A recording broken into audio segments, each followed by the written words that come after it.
Estás escuchando Milenio 3 por Aluka Nanica. 2 y 8 minutos, aquí continuamos contando historias que casi nadie cuenta. Pulsa Dinura, látigos de fuego, nuestra primera historia. Ahora vamos con los mensajes, pero es que hay más. Esta noche, por cierto, tenemos un relato, ¿sí? Un microrelato, que además es de un clásico. ¿Os imagináis a uno de los señores de la Real Academia haciendo un relato extraño llamado La Cara? Pues esta noche, en la tercera hora, ni más ni menos, esa historia tenebrosa, contado de una forma cortante, extraña. Bueno, pues eso, uno de los hombres, añado más, Premio Nacional de las Letras, y sí, puede ser algo parecido a Belmez, pero mucho antes de Belmez. Por eso quizá siempre me llamó la atención cómo en los años 60 alguien escribió, con imaginación y terror, La Cara. Y como decía esta noche, en la que pedimos por favor precaución a toda la gente que estéis en coches, que sabemos que precisamente ahora seréis muchos por las dificultades, iréis muy despacito a los sitios, pues eso, despacio y buena letra, y con la SER en la guantera, iba a decir casi, en el cuadro de mandos, escuchando tranquilamente y, bueno, bien protegidos, porque de verdad que estamos alcanzando cotas increíbles. Vamos a viajar a esos enigmas del frío en nuestro país y yo creo que os vais a sorprender, pero teníamos pendiente algunos mensajes sobre este tema brutal, terrible de la Pulsa Dinura. La Pulsa Dinura, que hay que decir que también se realizó al Papa Juan Pablo II, aunque con él no causó efecto. Era una visita solo puede ser a judíos, que tenía a Israel. Pero con él se salvó, a él no le pasó nada. Bueno, vamos con algunos mensajes. Vamos a repetir las vías de contacto: 7640, palabra clave Milenio, espacio vuestros mensajes, milenio3 con número @cadenaser.com, y como siempre podéis publicar los mensajes en www.cadenaser.com. Y como no, ¿quieres que veamos los resultados de cómo va la encuesta? Venga. El debate de la semana en ikerjimenez.com. ¿Crees que se puede maldecir a alguien? Por el momento, un sí. El 66% de personas opinan que sí y el 34% opinan que no. Sí se puede maldecir a alguien. Y ya muchos cientos de respuestas. Ahí está. Sí, un 66%. Sorprendente. Saludos, chicos, desde Bilbao. Está nevando muchísimo. Qué placer escuchar el programa Viendo Nevar. Bueno, pues John desde Bilbao, no te pierdas la historia que viene ahora. Felicidades, Iker. Te felicita mucha gente. Gracias, feliz cumpleaños, que ya es día 10 de enero. Bueno, yo he puesto en el papel Pulsa Dinura, en mi pequeño papel de notas de Milenio, pongo 10/1/10. Y he dicho, vaya fecha. Víctor y Esther de Málaga esperan que lo celebres con el vinito de Málaga que nos mandaron. Ah, muchísimas gracias, amigos. Y mucha gente, pues eso, que te está felicitando en tu día. Muy amables. Más mensajes. Roberto Izquierdo nos dice: Sharon, en mi opinión, es una gran pérdida para la paz de Israel. Lo mejor sería que muriera ya. Demasiado castigo para un personaje histórico para el mundo. Las maldiciones existen en muchas ocasiones. La persona que las realiza no es un iniciado, sino unas personas con poder psíquico importante, aunque lo desconocen. Este tipo de maldiciones son las peores, nos dice Clea desde Barcelona. ¿No pensáis que si estas maldiciones no fueran casualidad, los invocadores no podrían conquistar cualquier cosa que se propusieran? Creo que es una simple casualidad. Gracias por estar ahí, Tony. Muy interesante, y claro que debe ser así. Lo que pasa es que siempre pensamos desde el punto de vista de la mente racional ajena al fenómeno. Cuando sabemos que se puede morir de miedo, de morir de sugestión, es curioso que 20 hombres accedan a ponerse ante el ángel destructor. Es que ellos lo creen, no es nuestra visión. Es el gran problema, yo creo, que de casi todas las cosas, ¿no? No sabemos ponernos en la mente del otro, y ese otro no vive como nosotros, ni piensa como nosotros. Entonces, que hayan hecho 2 Pulsa Dinura, 20 tipos, rabinos con sus credenciales religiosas, o sea, no es cualquiera que coge y venta la maldición, no, y lo hagan con todo el ritual. A mí me parece, en fin, sociológicamente algo impresionante, increíble.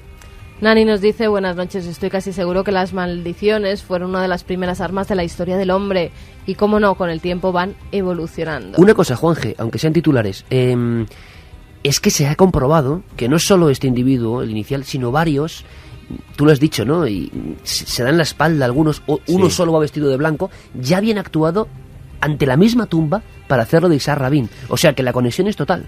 Sí, pero realmente es el que comentaba Javier Sierra, el único demostrado, Joseph Dayan, el que estuvo en el 95 y en el 2005. O sea, ese es el que estuvo seguro en las dos.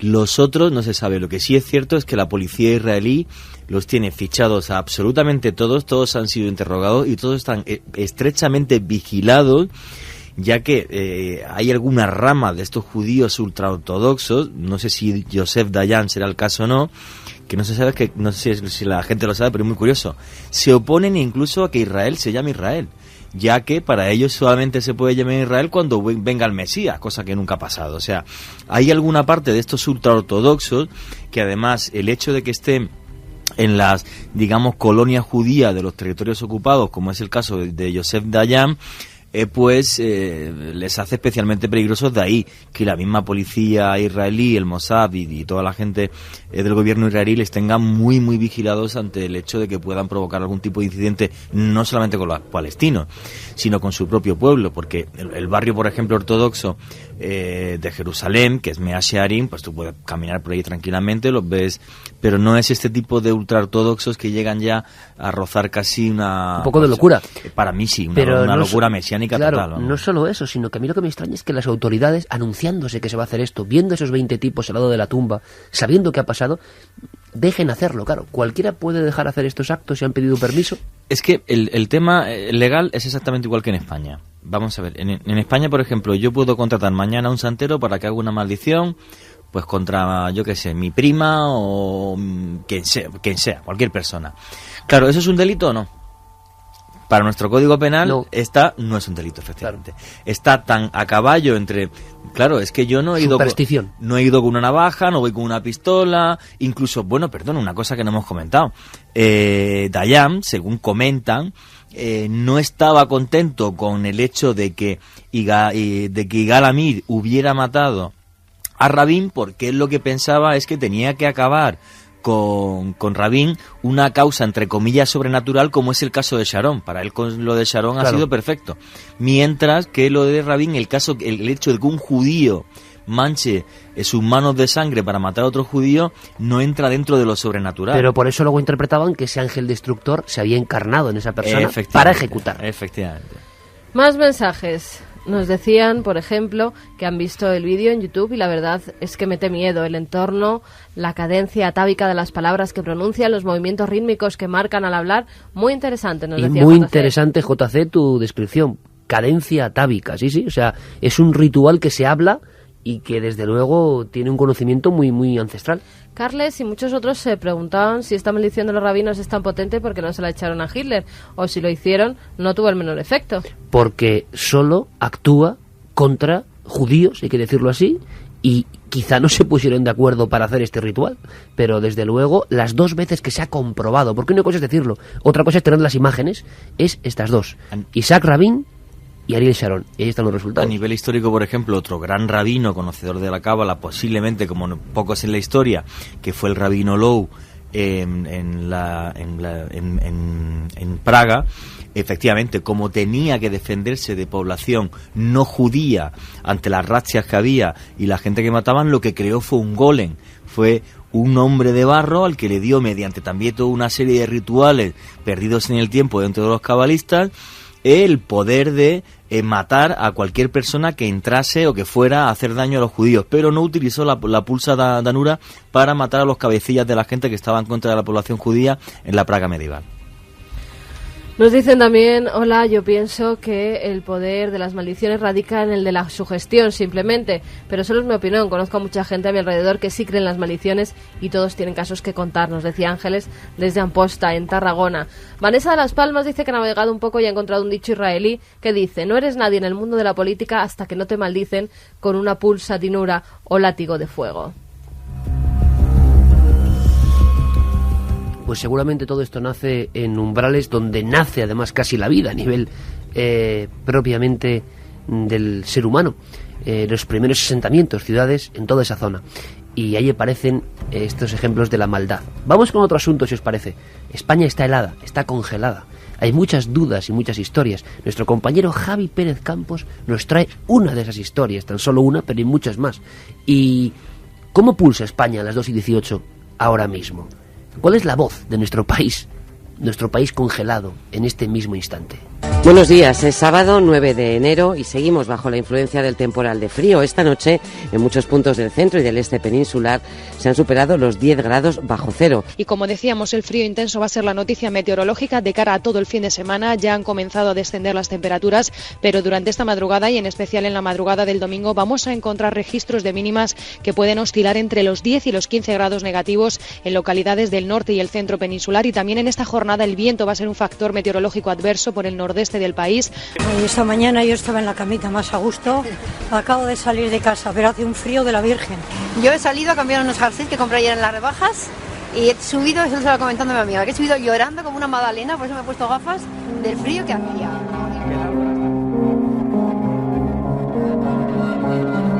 Pues con el frío, con esa cosa tan cotidiana, tan aparentemente alejada del misterio, también han pasado cosas curiosas. Carlos Largo, buenas noches. Buenas noches, Iker. También tú afectado por la maldición del frío. No sé si la pulsa dinura, pero el frío sí. Un poquito. Cuéntanos últimos datos y algunos muy interesantes que yo tenía curiosidad personal por saber. Pues mira, podemos decir que a esta hora la Agencia Estatal de Meteorología ya preveía que algunas comunidades iban a tener una temperatura de 15 grados bajo cero como mínimos.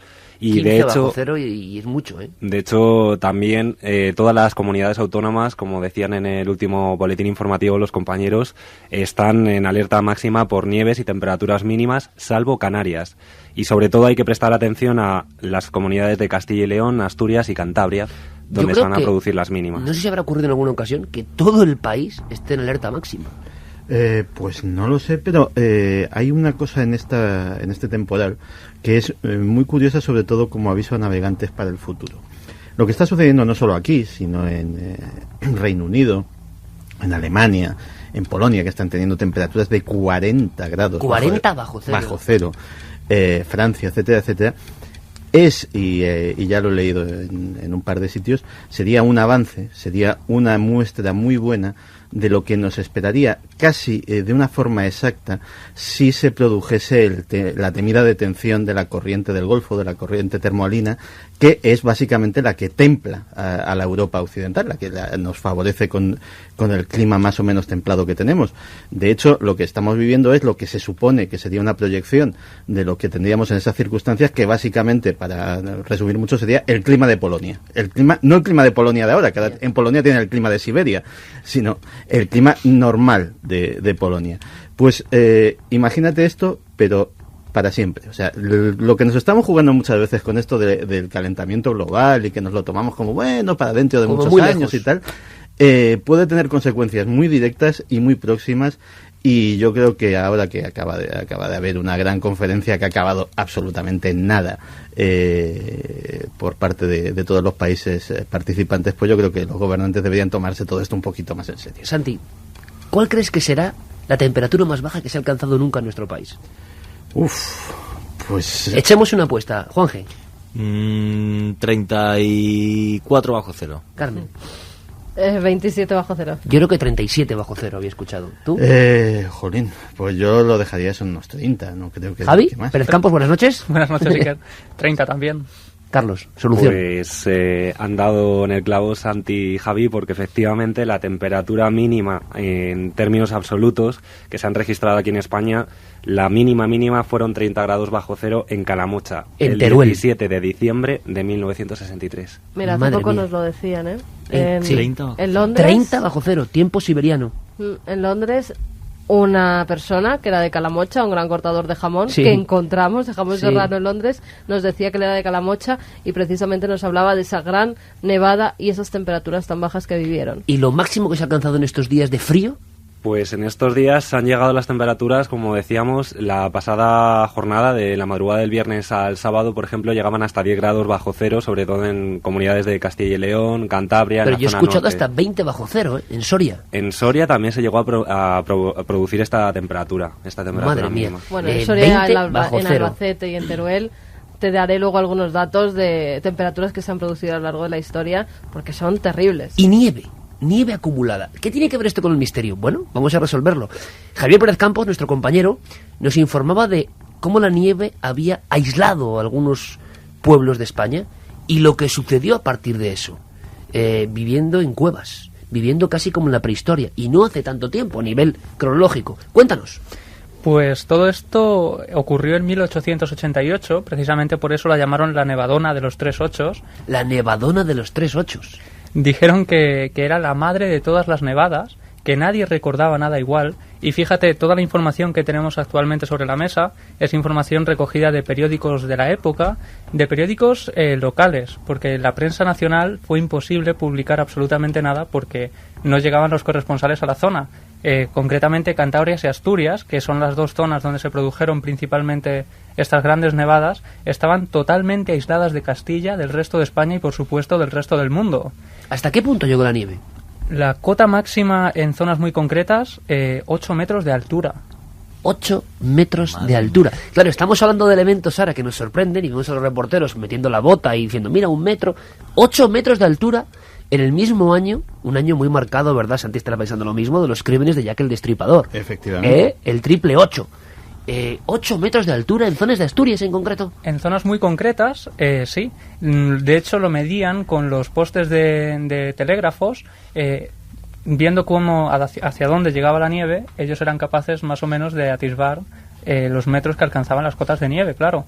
Lo normal era 1 metro, 1 metro y medio, 3 metros, en zonas también determinadas 4 y 5 metros, y fíjate, tenemos por ejemplo aquí una fotografía de la zona, donde aparece un hombre con la nieve prácticamente hasta la cabeza. Sí, sí, sí. Y el pueblo completamente sepultado. Describían aquello como una gran sábana inmensa, gigante, blanca, que se había deslizado sobre el norte peninsular. Y incluso, fíjate lo que decían las crónicas, que los mares y los ríos se habían helado. Decían que los barcos que llegaban a los puertos empezaban a desquebrajar los hielos y era así como llegaban a... O sea, una escena de Groenlandia en la España de 1888. Has hablado con especialistas y con cronistas porque lo que más nos puede interesar es qué llegó a pasarle a aquella gente. Si hoy es un problema lo que está ocurriendo, ¿qué pasaba en la España de 1888 a aquella gente que sufrió la gran nevada, la Nevadona?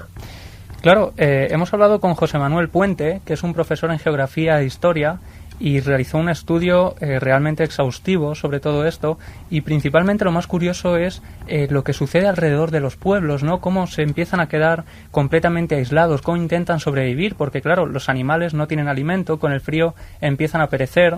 En las zonas rurales de aquella época es imposible que la gente pueda salir a buscar alimento. Entonces, una especie de maldición también, creerían casi. Sí, entonces intentan salir a pueblos cercanos a pedir auxilio, a intercambiar alimento, ¿no? Y dicen incluso las crónicas que esta gente que salía en busca de ayuda iba con la nieve a la cintura e incluso en ocasiones al cuello y llevaba los brazos extendidos para poder llevar los alimentos que iban a intercambiar.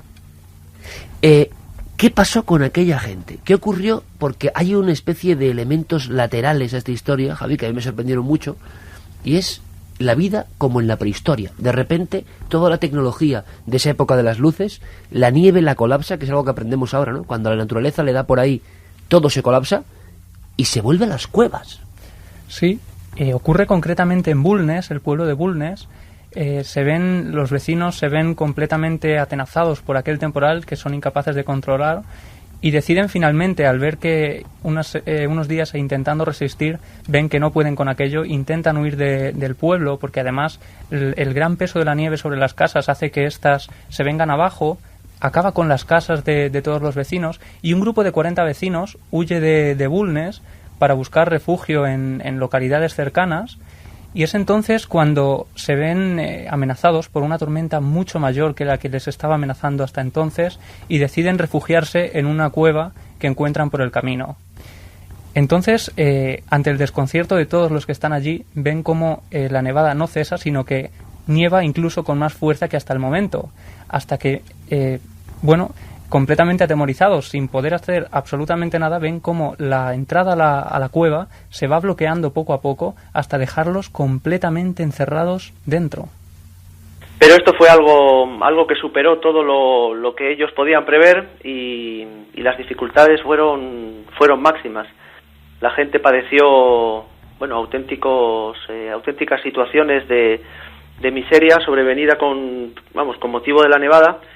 Y de hecho, estadísticamente, en los meses posteriores, a lo largo de la primavera y del verano, está comprobado que hubo una emigración masiva a Cuba y Argentina, justamente como consecuencia de la miseria en la que dejó este tremendo temporal a toda esta zona. O sea, que la nieve fue una maldición en el sentido de que arrasó por completo la economía doméstica de aquella gente que acabó viviendo como los primitivos. Sí, este era José Manuel Puente, con el que habíamos hablado. Y en el caso, por ejemplo, que estábamos contando antes de las cuevas, es asombroso porque es prácticamente la escena de la película Viven, cuando tienen que buscar algo para comer desesperados, ¿no? Allí tenían varias cabezas de ganado y con ellas deciden alimentarse para poder sobrevivir. Pero claro, en una cueva llena de nieve con aquel frío era imposible hacer fuego, por lo que finalmente acaban comiendo carne cruda. O sea, la gente en ese pueblo de Bulnes, 1888, 8 metros de nieve y comiendo carne cruda. O sea, yo creo que hay escenas que superan cualquier ficción. Y viene, como siempre, reflejado en los documentos que nos traes. Sí, tenemos varios periódicos, prensa local sobre todo, La Tía Cacica. el periódico de Villaviciosa. Sí, 1888. Y desde luego la forma de hacer periodismo y de contar las cosas de aquella gente con aquella cercanía es impresionante. Hemos también extraído algunos trozos que nos han llamado la atención y que ahora podemos leer. Cuéntame. Pues mira, por ejemplo, La Tía Cacica, 13 de marzo de 1888, comenzaba diciendo: un descenso rápido y considerable del termómetro fue el precursor de los vientos huracanados que, acompañados y seguidos de furiosas tempestades, lluvias torrenciales, granizadas y copiosísimas nieves, nos sumieron en la mayor miseria y nos tuvieron aislados de toda la península por espacio de 15 días. El cronista Saturnino Díez Cayón hace una referencia impresionante. Dice: afuera, en la última esquina, se enciende y se apaga cansina la última farola y recuerda el faro del fin del mundo. En la albura soledad de la nieve, el frío ya no se siente en medio de tanto frío. Unas descripciones casi apocalípticas. Al final imagino que esa gente, llegó a comer carne cruda, no pasó nada peor. Es decir, la gente se aisló en las cuevas, pero sobrevivieron. ¿No hubo muertes por frío o sí?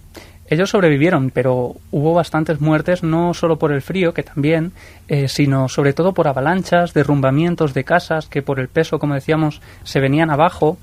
Y tenemos historias impresionantes. Por ejemplo, el caso de una persona en Reynosa, se encuentra enferma en casa, se está postrada en la cama y el médico tiene que ir a visitarlo.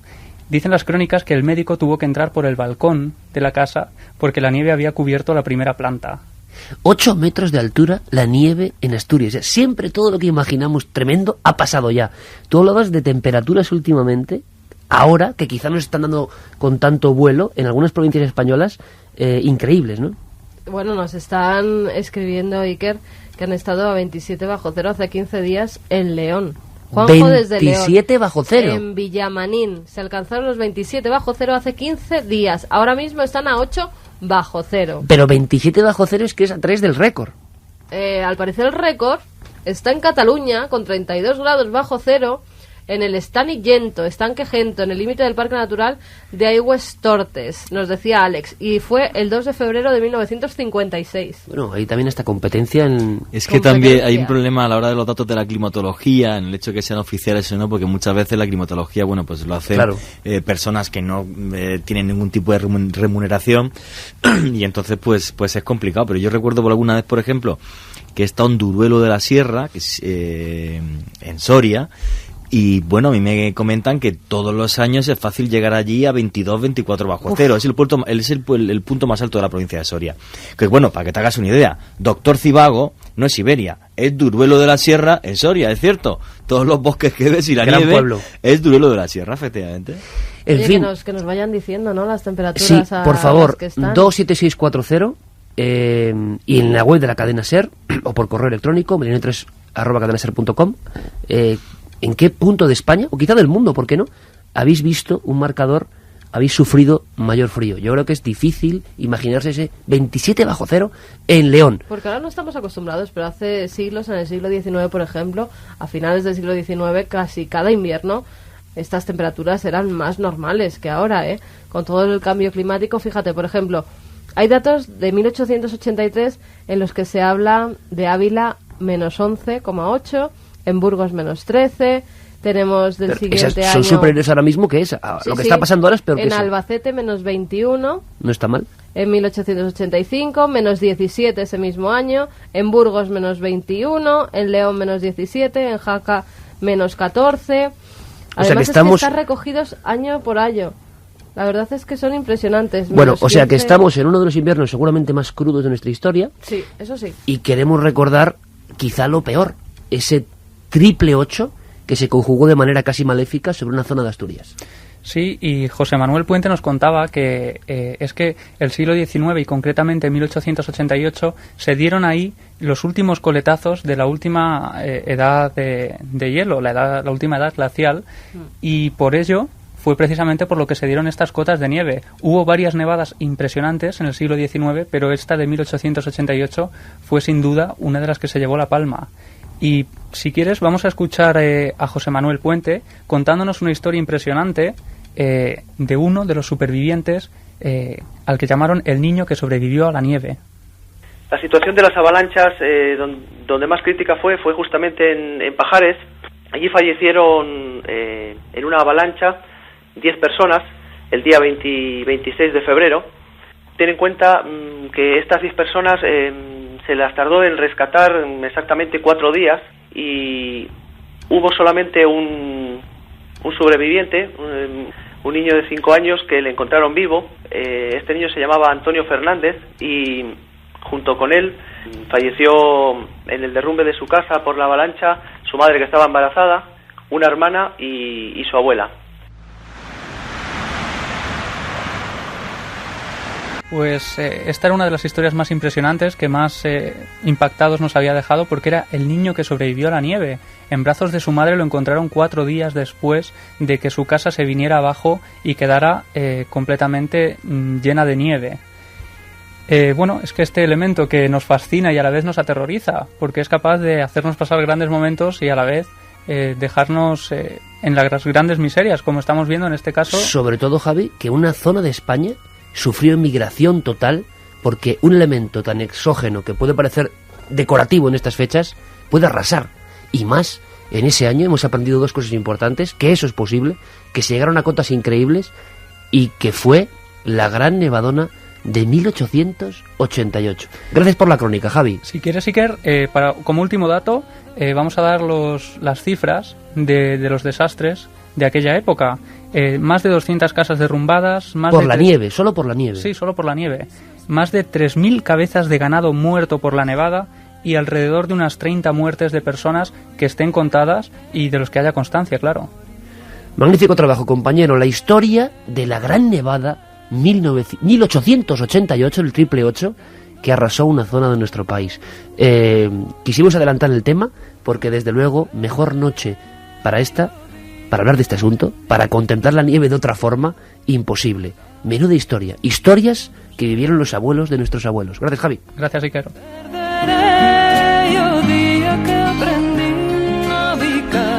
Y esta música nos traslada a una serie de mares que yo no sé si, como decía Javi Pérez Campos, estarán casi quebradizos por el hielo, porque depende de la región, por ahí andarán. Es que nuestro compañero Luis Álvarez está recorriendo algunas regiones con historias, me dice que espectaculares. Yo quiero que conozcáis algo de naufragios, de tesoros escondidos, de historias tremendas. Luis Álvarez, compañero, buenas noches. Buenas noches. Pues parece que siempre acabamos en el ojo del huracán, porque si en España yo no sé cómo estará, pero aquí en Galicia la gente no recordaba una nevada. Y es curioso porque en zonas de mar no suele nevar nunca, y aquí en Galicia, ya digo, ¿no? Ha caído un temporal tremendo. Llegamos ayer en busca de eso que acabas de comentar, Iker, y bueno, y es alucinante ver las montañas o los montes gallegos nevados, ¿no? Con las vacas pastando, no está nada mal. Oye, ¿por qué naufragios? ¿Qué hay de misterio aquí? ¿Y qué se está haciendo? ¿Y qué te llevas entre manos, amigo? Bueno, pues tenemos, yo diría que una de las grandes historias, Iker, porque, fijaos, y es prácticamente exclusiva, casi ningún medio ha hecho caso o se ha enterado de esto, ¿no? Para que se hagáis una idea, hay una especie de proyecto, exploración, financiado por la Xunta, que lleva ya algún tiempo, tanto en secreto, y es que están tratando de localizar, mapeando el fondo marino de la Costa da Morte, de todos los barcos hundidos. entre ellos, como no podía ser de otra manera, barcos antiguos de la Armada Española que tienen lingotes de oro, ¿no? Monedas, barcos de la época de Felipe II, incluso algunos más antiguos. Y para que os hagáis una idea, digamos, de la importancia de esta historia, es que estamos hablando de que esta zona del Atlántico, Iker, es la zona de mayor número de naufragios y muertos de todo el Atlántico, siquiera por encima, fijaos, de las islas de Carolina del Norte, en el Cabo del Miedo. Mira, así como nota, por ejemplo, decirte 825 naufragios y 6.427 muertos. ¿Podéis imaginar cómo está el fondo marino aquí, lleno de barcos? Y algunos, como digo, muy interesantes. Barcos que dieron, pues con su quilla, digamos, en algunas rocas que no estaban siquiera mapeadas en las cartas de navegación, allá por el siglo XVI, por ejemplo. 25, por ejemplo, naves de la Armada Invencible de Felipe II, que bueno, la tempestad arrojó unos 150 naves, fueron arrojadas contra los acantilados. Tenemos problemas con la conexión. Vaya molestia. Vamos a ver si podemos reanudar la llamada, porque yo imagino que el temporal también está haciendo eso, ¿no? Que haya problemas en las comunicaciones. Vamos a ver si Fermín y Carlos, como siempre esta noche fría, nos acompañan y, como no, con esta maravillosa música de Ana Ruble que pone siempre, cualquier música la pone siempre aquí, nuestro compañero Jerry Martínez. Vamos a ver si te escuchamos mejor, Luis. Pues a ver si es que estamos en una zona con poquita cobertura, lo cual significa que es una zona especial, nunca mejor dicho.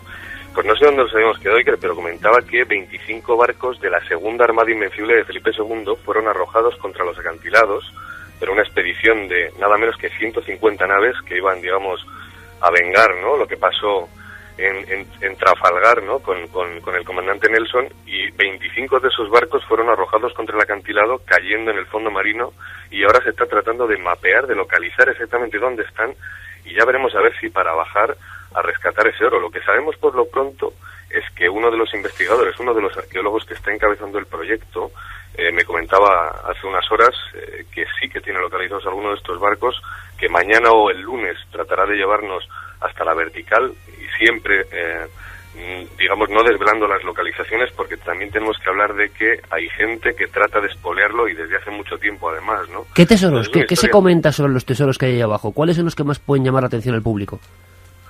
Bueno, algunos de ellos ya salieron a la luz. Tenemos el caso en el año 96 de una grandísima estampida de monedas de oro que salió de aquí por una especie de engaño, unos barcos que vinieron, digamos, pidiendo permiso para fondear buscando sardinas, se llevaron nada menos que el tesoro de un barco antiguo y se enteraron, digamos, nos enteramos todos de que ese patrimonio español había desaparecido porque se estaban vendiendo las monedas de Singapur en Internet, por algunas por valor de 24.000 euros. Digamos, para que os hagáis una idea del valor del calibre de ese patrimonio que está hundido. Pero hay muchos más. Es que no olvidemos que España fue una gran fuerza naval y que estamos ahora mismo, donde estamos ahora mismo, que es Cabo Villano, casi veo el faro ahora mismo dando vueltas en el acantilado. Por aquí hay un tráfico de barcos que, bueno, sería comparable al cruce más grande quizá, digamos, de cualquier autopista de Nueva York, ¿no? Digamos, de cualquier calle muy transitada. Entonces quizá por eso sea una de las razones por las cuales hay tantísimos naufragios.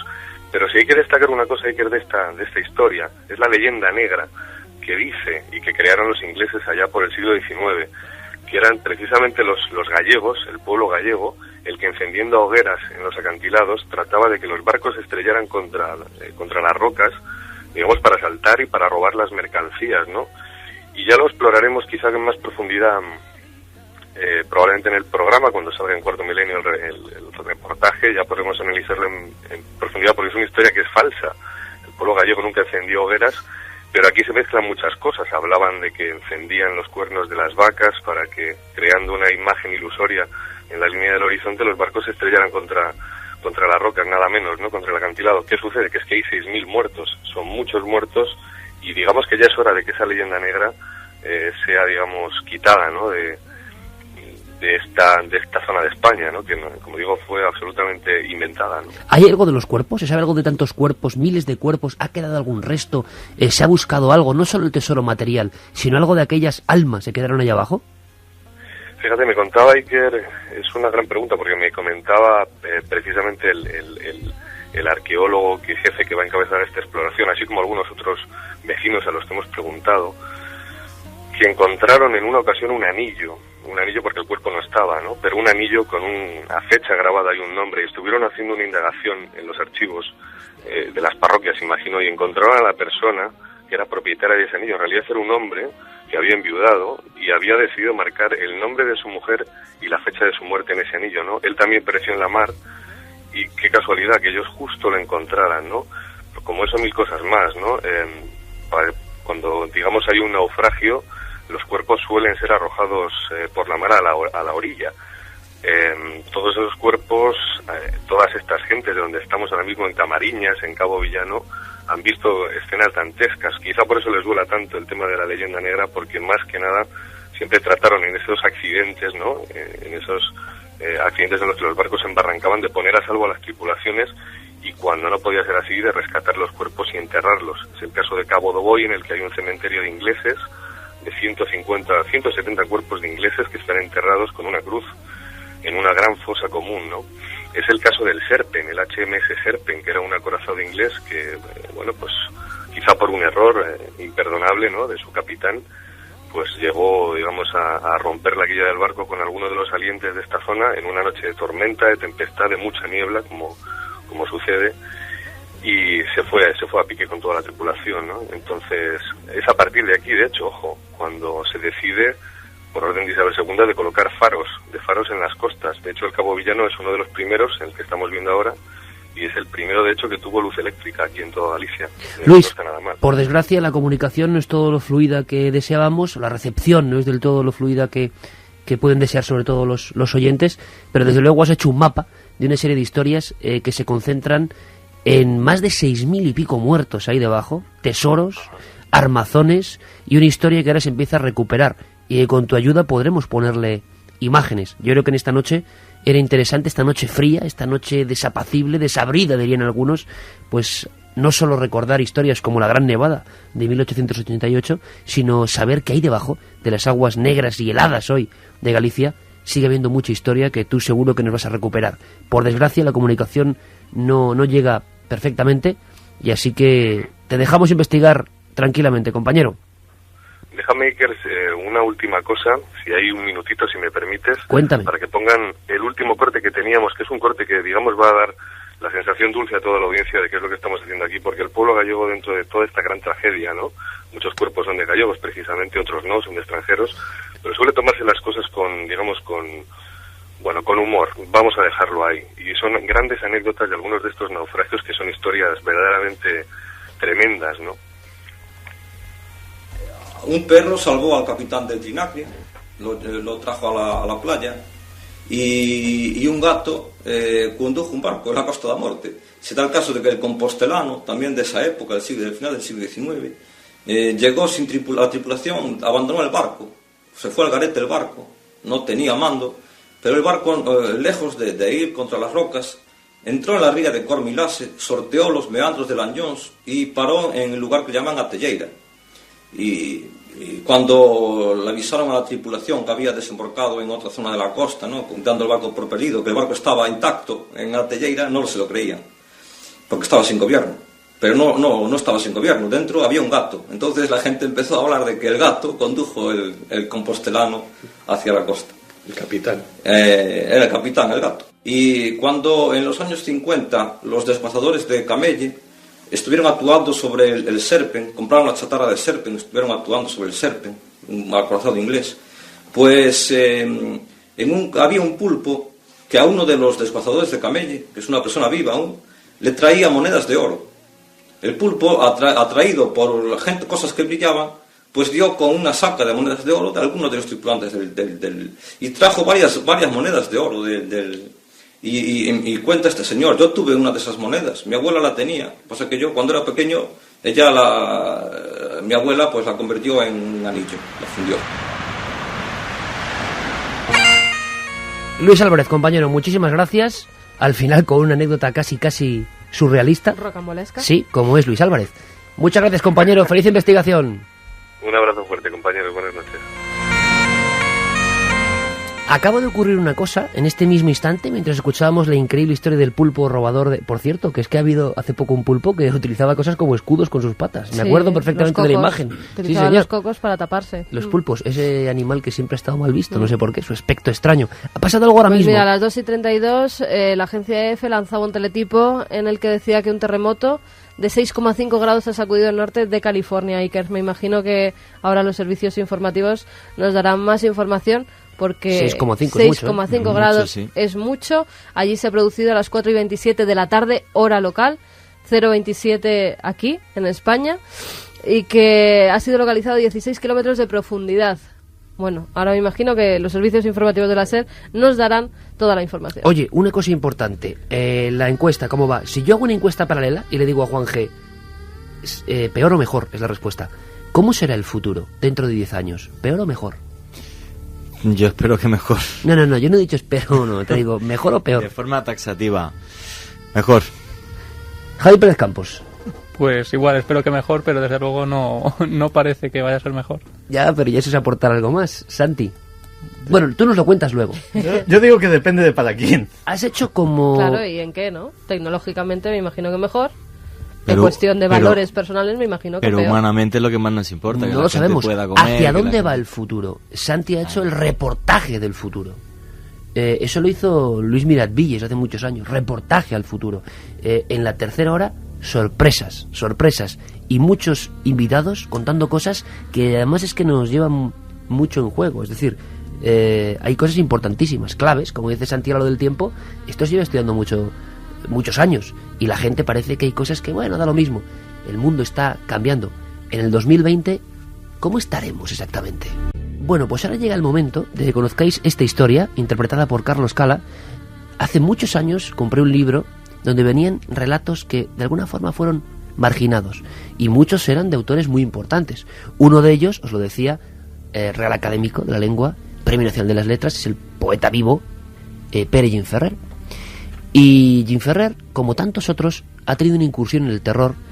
Lo que me sorprendió es que este relato era antes de Belmez y podía ser perfectamente algo parecido a Belmez.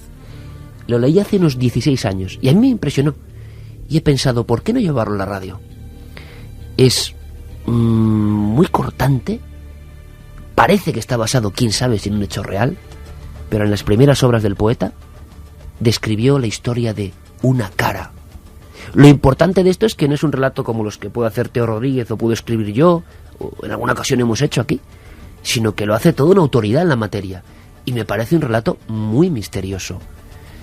Le ocurrió a alguien, quizá una pequeña leyenda, ¿no? A alguien de su entorno, en una casa, algo que tenía que ver con una cara. A las 10, la cena estaba servida, bajo el oro solemne de los candelabros. Nos sentamos los 6 a la mesa. Todo, la vajilla, los cubiertos bruñidos, nosotros mismos, todo tenía su doble en el cristal que la cubría. Y yo fui el primero en advertir que aquel siniestro cristal no nos devolvía 6 rostros, sino 7. La cara intrusa se ubicaba entre Miguel y Mercedes, a la derecha, ligeramente hacia el centro. Podía llevar allí varios días. El cristal no se había limpiado desde el sábado. No nos constaba, la criada era nueva, que aquella limpieza se hubiera efectuado con particular diligencia.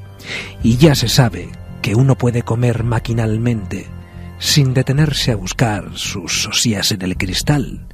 No una, sino muchas veces. De modo que bien cabía asignar a la cara una estancia anterior de 5 o 6 días. Otras interrogaciones se suscitaban.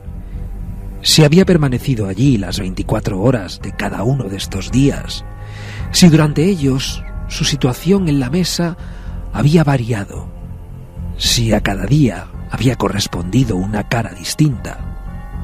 Sin olvidar, claro está, las más inmediatas y evidentes: la identidad de la cara, el motivo de su insólita presencia en aquel lugar.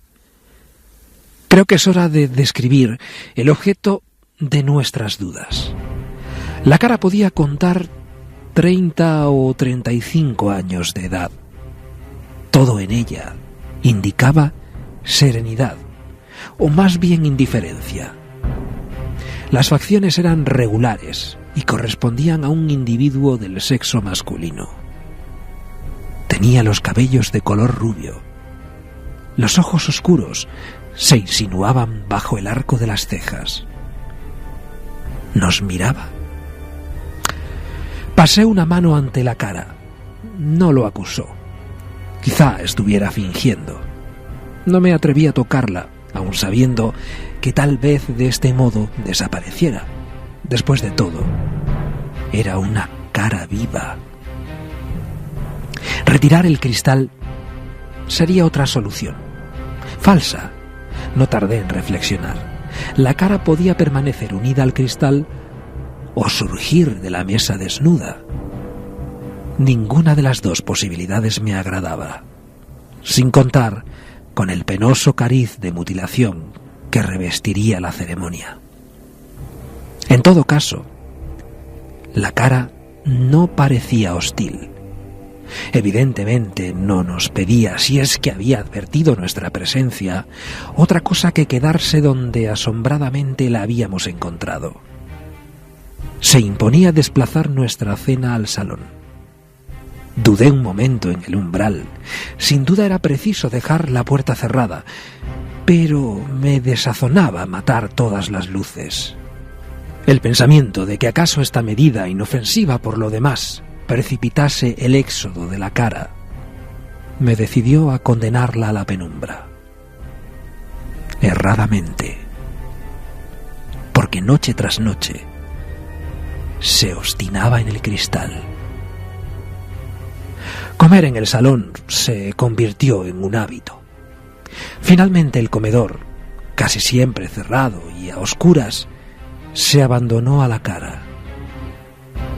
La última vez que entré, no alcancé a verla. El polvo se había acumulado sobre la mesa, formando una vegetación semejante a la que se observa bajo las camas. Acostumbrado a las tinieblas, el comedor parecía extrañamente opaco, descuidado y sucio. Resultaba selvático. ¿Acaso la cara ya no esté allí? Esta es la historia de La cara de Pere Gimferrer, ni más ni menos, en la voz de Carlos Cala y con la realización musical de Noel Calero. ¿Y cómo será el futuro? ¿Qué cosas van a pasar? Eso, como una profecía gigantesca, vamos a saberlo en nada, en unos minutos. Mensajes, Carmen. Vamos con mensajes, nos han estado dando muchas temperaturas, ¿eh? Por ejemplo, Molina de Aragón, hace 5 años, 28 bajo cero. Además tiene el récord Guinness del pueblo que tiene máxima y mínima en el mismo día, exactamente no sé cuántos grados. Subió y bajó el termómetro, nos dice Luis. Máxima y mínima en el mismo día. Sí. Me chivaba Carlos Largo, la peor del mundo, 89 bajo cero en Vostok, en Siberia, muy cerca de Tunguska. Mío. Eso sí que 89 bajo cero. Guillem nos dice buenas noches, en Monreal del Campo, en Teruel, hubo 28 bajo cero en 2004, cerca de vuestro récord. Pues sí, rozándolo. Soy de Ávila y recuerdo que cuando era pequeño iba al colegio con 15 grados bajo cero. Ahora mismo tenemos menos 11, nos dice Marcos. Albacete, ahora mismo menos 4, aunque la sensación térmica es mucho menor. Este invierno llegamos a los menos 15, aunque me parece recordar que aquí se llegó hasta los menos 22 años, nos decía Julián. 22 grados, ¿será? 27 bajo cero en Calamocha, Nochebuena del 2003, nos decía Luis. 27 bajo cero en ese punto que debe ser como clave, ¿no? Calamocha. Totalmente. Santi de Valencia, en Santa Cruz de Moya, en Cuenca, se registraron 37 grados bajo cero. Claro, pero eso sería el récord en España. Llegó a morir gente en el siglo XIX. ¿Dónde? Santa Cruz de Moya, Cuenca. En Cuenca. En Sí. Cuenca. En fin, claro, las mediciones, vete a saber cómo serían exactamente, pero desde el 19 hay un En registro. el Pardo, al lado de Madrid. He estado a 18 bajo cero en el invierno del Príncipe, junto al centro urbano, nos dice Ángel. Soy de Cabo Ayes, León, y antes de Nochebuena llegamos a menos 25. Me acuerdo de pequeño, dice que hace más de 50 años, que en el puerto que hay al lado de mi pueblo llegaron a tapar las casas, solo se veía el campanario de la iglesia. Álvaro Rubio. O sea, cómo la sociología española se transforma con una cosa que parece inocente como la nieve. Vanessa nos dice que ellos están a 19 grados en Las Palmas, pero que les gustaría que variara un poco y que nevara. Acaba de decirme Carlos que ya se rompe un poco la estadística. Lérida, en el año 56, menos 32. Sí. O sea que ya el menos 30 no es el récord. Madrileño que vive en el norte de Canadá y hace 4 años aquí se alcanzaron los 48 grados bajo cero, nos decía Iván. Pues con 48 bajo cero lo dejamos ahí. ¿Cómo va la encuesta? Vamos a ver la encuesta. ¿Crees que se puede maldecir a alguien? 64,4% sí, 35,6% no. Volvemos enseguida con un montón de cosas sorprendentes, os lo aseguro. Ahora las noticias para saber qué está pasando, sobre todo en nuestro país, y precaución de verdad en todas las carreteras.